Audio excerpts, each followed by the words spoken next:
నమస్తే అన్న. నమస్తే. మంత్రి కొండా సురేఖ కుమార్తె సుష్మిత చేసినటువంటి ఏవైతే వ్యాఖ్యలు ఉన్నాయో వాటిని ఏ విధంగా ఖండిస్తారో ఈ విధంగా తిప్పి కొడతారు. మన మంత్రి యొక్క డాటర్ ఆ విధంగా మాట్లాడకుండా ఉంటే బాగుండేది. ఏదైనా ఉంటే సమస్య ఉంటే పార్టీ పరంగా పెద్దలు ఉన్నారు కాబట్టి వాళ్ళ దగ్గర వచ్చి విన్నవించుకోవాల్సింది. మన మహేష్ కుమార్ గారు ఉన్నారు, ఒకళ్ళు మన సీఎం గారు దగ్గరికి వెళ్ళొచ్చు. ఎందుకంటే వాళ్ళ తల్లే ఆమె మంత్రిగా పనిచేస్తున్నారు కాబట్టి ఆమెకు డ్యామేజ్ అయ్యే పరిస్థితి ఏర్పడ్డది కూడా ఇప్పుడు. అయితే దానికి ఎవరు బాధ్యురాలు? తన తల్లికి ఆమె అంటే వెన్నపోటు పొడిచినట్టు అయిపోయింది ఇప్పుడు పరిస్థితి.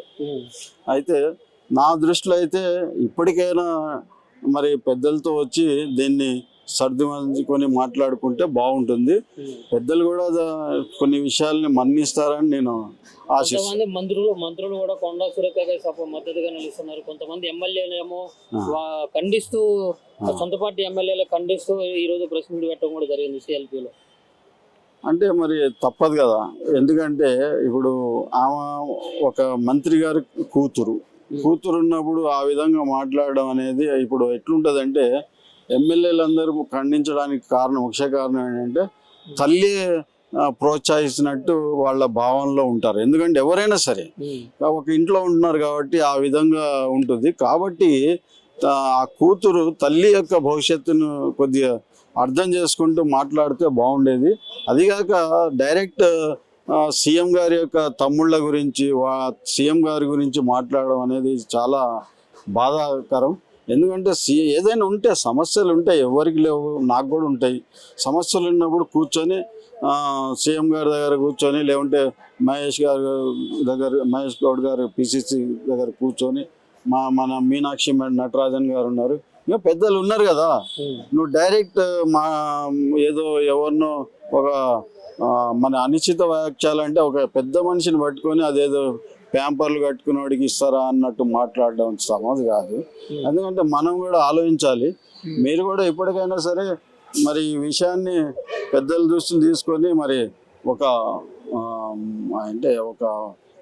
ప్రేమ అనురాగాలతో మన పార్టీని మీరు నడుపుతారని నేను ఆశిస్తున్నాను. ఇప్పుడు గతంలో కూడా సమంతపై కొన్ని అనుచిత వ్యాఖ్యలు చేసి కూడా కొంత విమర్శలకు గురైనటువంటి మంత్రి కొండా సురేఖ గారు మరి ఈ రోజు తన కూతురు చేసిన దానికి నేనేం చేయాలి, నాకేం సంబంధం అన్నట్లు, నాకే నోటీసులు ఇస్తారా అన్నట్లు బెదిరించడం కూడా జరుగుతాం. బెదిరించడం కాదు, ఆమె ఒక లెటర్ అనేది పిసిసి రావడం జరిగింది, నేను చదివాను. అందులో ఏంటంటే నాకు పాపకి ఏం సంబంధం లేదు, ఆమె అంటే నేను మాట్లాడలేదు కదా అన్నట్టు ఆమె యొక్క అందులో అంత తాత్పర్యం.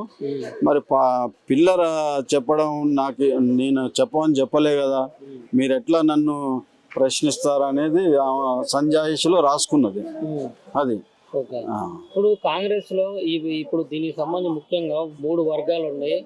ఆ 3 వర్గాలలో ఇది ఒక వర్గం అన్నట్లు కూడా ఈ ఒక వర్గం చేసినటువంటి ఒక రాజకీయ కుట్ర అన్నట్లు కూడా నడుస్తూ ఉంది. 3 వర్గాలంటే నేను అర్థం చేసుకోలేదు దాన్ని. అంటే బట్ ఇది ఒక వర్గం, రేవంత్ రెడ్డి వర్గం, ఈ మన మంత్రులు చూసుకున్నట్లయితే కొంతమంది మంత్రులు కూడా కొండా సురేఖకి సపోర్ట్ గా నిలబడటం కానీ ఈ రోజుల్లో చూసుకున్నట్లయితే ఇదంతా కూడా ఏం జరుగుతున్నట్లు. ఇప్పుడు వర్గాలు అనేది ఏముండదు మన ఒక్కటి, ఏదైనా ఒక రాష్ట్రాన్ని పాలించేటప్పుడు సీఎం అనే అతను ఎవరికి అందుబాటులో ఉండరు చాలా మట్టి. ఎందుకంటే ఆయన పనులు చాలా ఉంటాయి, డిప్యూటీ సీఎం పనులు వేరేగా ఉంటాయి, మరి వేరే మంత్రుల పనులు వేరేగా ఉంటాయి. అంటే నాకు ఒక పని వస్తుంది, పని ఉందనుకోండి, నేనేం చేస్తానంటే మినిస్టర్ గారి దగ్గర పోతా, నా అర్హత మళ్ళీ డిప్యూటీ సీఎం దగ్గర పోయే అర్హత ఉంటే అక్కడ పోతా. అంటే నేను అక్కడ మళ్ళీ సీఎం దగ్గర అర్హత ఉందంటే నేను సీఎం దగ్గర పోతా, 3 దగ్గర పోతా. దాన్ని బట్టి నేను ఒక్కడి దగ్గరే పోయినా అనుకోండి, నా అర్హత ఒక్క దగ్గరే ఉందనుకోండి, నేను ఒక వర్గం అన్నట్టు చిత్రీకరించడం చాలా తప్పు. మీరు అనుకునేది ఏంటంటే 3 తీసుకొని, అంటే 3 దగ్గర కొంతమంది వాళ్ళ యొక్క అంటే దగ్గరున్న వాళ్ళు వస్తారు, అంటే అదొక వర్గం అన్నట్టు మనం మాట్లాడదు. ఇది మొత్తం ఫ్యామిలీ, కాంగ్రెస్ ఫ్యామిలీ అనేది ఒక్కటే. ఎక్కడ నేను సీఎం దగ్గర పోయినా కాంగ్రెస్ వాడిని, నేను డిప్యూటీ సీఎం దగ్గర పోయినా నేను కాంగ్రెస్ వాడిని, నేను మినిస్టర్ దగ్గర పోయినా కాంగ్రెస్ వాడిని. మొత్తం కూడా ఇదంతా ఒక ఉమ్మడి కుటుంబంలో అన్నదమ్ములు అక్క Sure. అమ్మ లెక్కలు కొట్లాట్లు అంటారు ఇవన్నీ. అంటే కొట్లాటలు కాదన్న, అది దాన్ని మీరు కొట్లాటలు అనడం చాలా తప్పు. అదేంటంటే నేను అక్కడ పోయినప్పుడు అక్కడ పోలేను అండ్ మీరేమనుకుంటారు అంటే నేను మినిస్టర్ వర్గం అనుకుంటారు, కానీ నాకు ఆ వర్గం కాదు.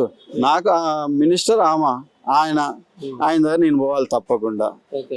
డిప్యూటీ ఉంటే ఆయన దగ్గర పోవాలి, సీఎం దగ్గర ఉంటే నేను సీఎం దగ్గర పోవాలి, అంతే తప్ప కానీ నేను మొత్తం ఎక్కడ పోయినా సరే నేను కాంగ్రెస్ పార్టీ యొక్క అభిమానిని, కాంగ్రెస్ పార్టీ యొక్క సీనియర్ నాయకుడిని అనే తత్వంతో నేను వెళ్తా. కానీ వర్గాలు అనేది చెప్పడం చాలా తప్పు, అది రాంగ్. ఇప్పుడు చాలా మంది మీ దగ్గర కూడా అన్నట్లు ఫ్యామిలీ అంటున్నారు. ఈ ఫ్యామిలీకి పెద్ద ఎవరు ముఖ్యమంత్రి రేవంత్ రెడ్డి గారు. మరి అట్లాంటి ఒక పెద్ద మనిషి ఇట్లాంటి వ్యాఖ్యలు చేయడం ఎంతవరకు? ఇది చాలా తప్పు, ఇది ఖండించవలసిన విషయం. ఇప్పటికైనా ఏదైనా ప్రాబ్లమ్స్ ఉంటే సాల్వ్ చేసుకోవాలని మేడంని నేను కోరుతున్నాను. ఇంకో విషయం ఏంటంటే పాలన పరంగా సీఎం రేవంత్ రెడ్డి గారు పెద్ద మనిషి. తర్వాత పార్టీ పరంగా మా బొమ్మ మహేష్ కుమార్ గౌడ్ గారు పెద్ద మనిషి. ఇక ఇది మా యొక్క కాంగ్రెస్ పార్టీ యొక్క అభిప్రాయం అనుకోండి. మా యొక్క దృష్టి ఇట్లుంటుంది. ఓకే.